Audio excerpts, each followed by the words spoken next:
Hello lovelies, today a little bit of a departure, looking at a comic book, Feral and Foe, by Dan Abnett and Richard Elson. If you're a gamer, you probably know Dan Abnett from his work on the Warhammer 40,000 tie-in novels, which I don't read because even with talented writers, I tend to find tie-in novels to be a bit... well, let's be diplomatic and just say, not for me. And that dates back to experiences with Star Trek tie-in novels and others. It's they're fine too, but it's just not for me.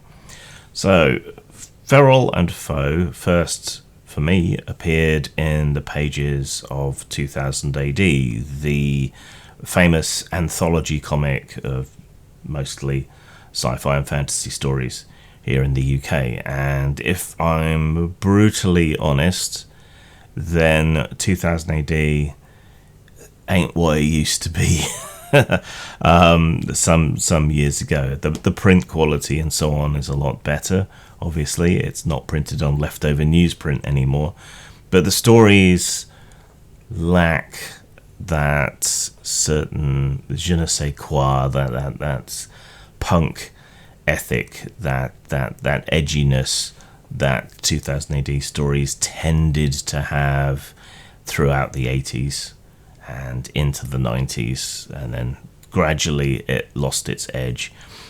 But work that Dan Abnett and Richard Elson in particular have done in 2000 AD gives me some of that feeling of what it used to be like. Kingdom is very good. I highly recommend that.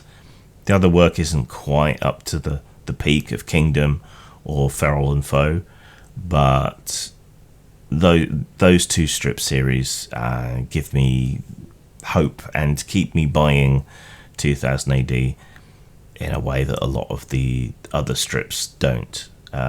The Judge Dredd magazine is a lot better, but it's much tighter focus, in my not so humble opinion, as someone who's been reading 2000 AD since I was 3 years old, which was possibly inappropriate. But we have Feral and Foe, and Feral and Foe is a fantasy series in the pages of 2000 AD. We have one trade paperback out, and I think we're on the second serial in 2000 AD right now. I chose to review this when I don't normally review comic books on the channel, though I mean to expand my review remit going forward into the future, because this is a fantasy setting and because it is eminently gameable and stealable. In fact, I may well rip off, plagiarize, reuse, be inspired by some of the ideas in Feral and Foe in my own work. Sound like a great deal. Let me just read the back to you to give you their way of describing what it's all about. It is 5 years after the last of all war, when the monarchy succeeded in defeating the malign lord. With their leader dead, his minions are scattered, fleeing retribution from the wretch finders. Necromancer Bode and Warrior Wrath are two such beings and were offered a deal: hunt and kill their own kind or be declared feral and foe. So, what we have here is the aftermath of the overthrow of a Dark Lord. Now, we've had some games in recent years that deal with a Dark Lord winning, or being in the process of winning and hope being lost and all that, but we haven't really done anything that goes the other way. You know, what happens to the dark forces once they are defeated? And it's a good question. And the ideas that are present here, but I'd describe Bode as more of a war mage than a necromancer, but your mileage may vary. But what's presented here is that some of the Dark Lord's forces weren't necessarily completely on board with, slaughtering women and children and so on. They just kind of went along to get along, and they don't have any, big ideological ties to, in this case, the Murder Lord and his forces. Instead, they are willing to preserve their own lives and to continue to live, to take on the role of hunting their own kind. They get mystically branded so that they behave, and following that, they then start to hunt down their own kind.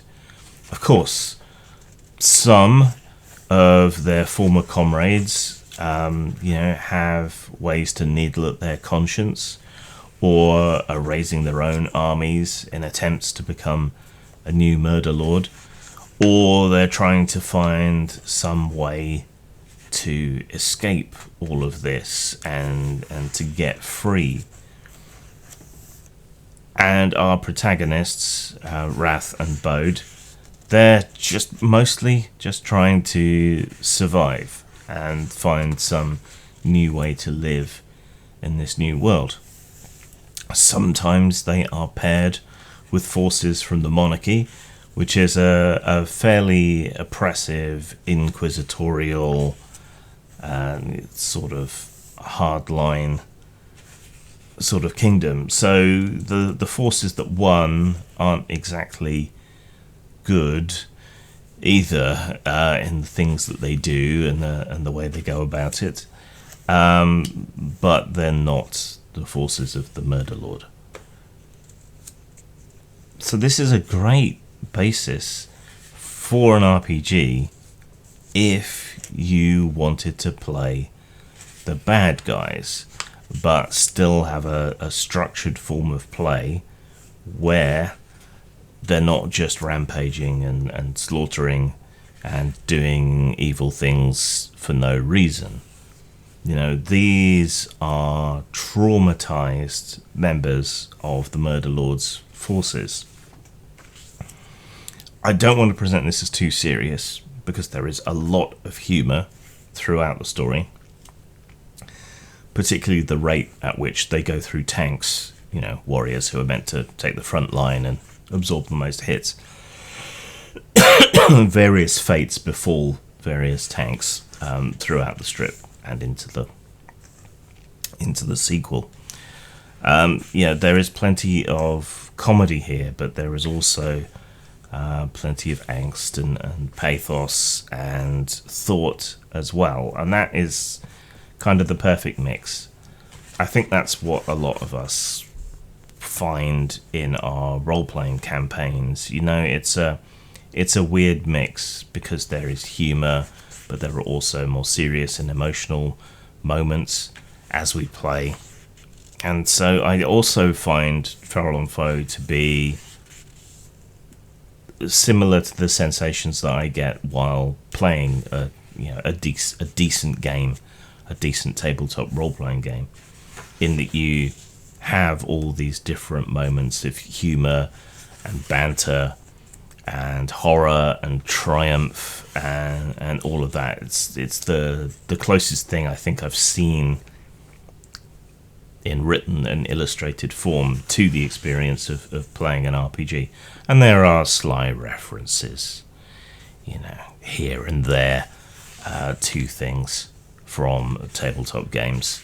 Like there is a jellied icosahedron in the new series instead of a gelatinous cube, which was fun.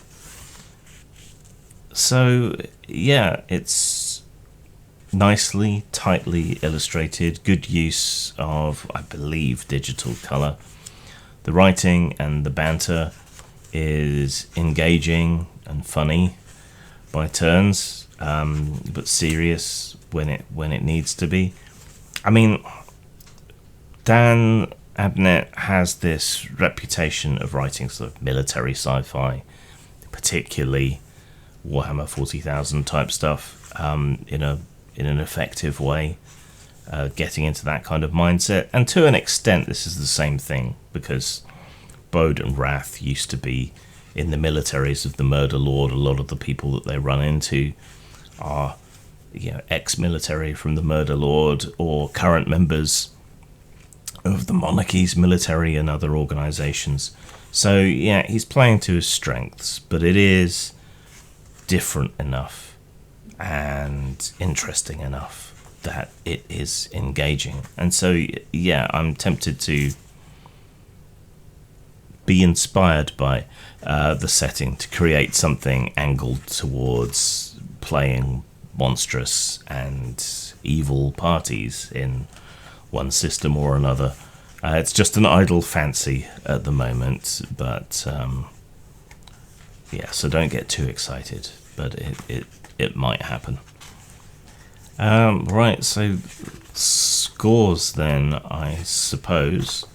I like Elson's art. I like it in Kingdom as well. He has strong line work. Whatever colorist he's working with, in most of his works that I've seen, I'm always complaining about the muddiness of work in a lot of tabletop RPGs. This is the opposite, right? There is strong line work, good contrast. It's colourful without being clownish and cartoony. I like it. I like it a lot, as should be obvious by now. I like the writing as well, particularly the banter between the two lead characters, who at one point end up getting their bodies swapped, which is hackneyed, but in this it's kind of fun, and it really does feel in many ways like a tabletop game being played through, and it certainly contains a lot of stuff that could be used as inspiration for tabletop games, which is why it's inspiring me too. So style then, it's a little bit safer than I would like in terms of the writing. I would rate the art at a 5, but the writing is great, but not super duper awesome, amazing, no holds barred, no reservations. So style 4 out of 5. In terms of substance, it's hard to rate a book in that way. You read through it once normally and you're done. Maybe you can read back through and pick up some additional details, but a comic book is mostly dialogue and fairly sparse anyway. There is a little bit of additional material in terms of concept sketches and a broader description of the work by Dan Abnett, biographies, some of the other stuff that they've worked on, or other stuff that's on sale, but not a huge amount of additional material. So I'll give it a substance score of 4 as well, given the nature of the product. So that's 4 and 4. That's 8 out of 10, or 4 out of 5. Heartily recommended, especially for tabletop gamers who want to read something with a similar sort of feel, or something that they can grab some inspiration from. And maybe I'll nick it and work up my own gaming version of the ideas that are present here. Though given Rebellion, the owners of 2000 AD, occasionally license out RPGs, maybe someone's already working on one. Who knows? Zang. Postmortem Studios sells a wide variety of stock art, well over 500 pieces, many of them by RPG industry veteran Brad McDevitt. These are available for you to use in your personal or professional projects, whether stories or games or anything else. Check us out at rpgnow.com.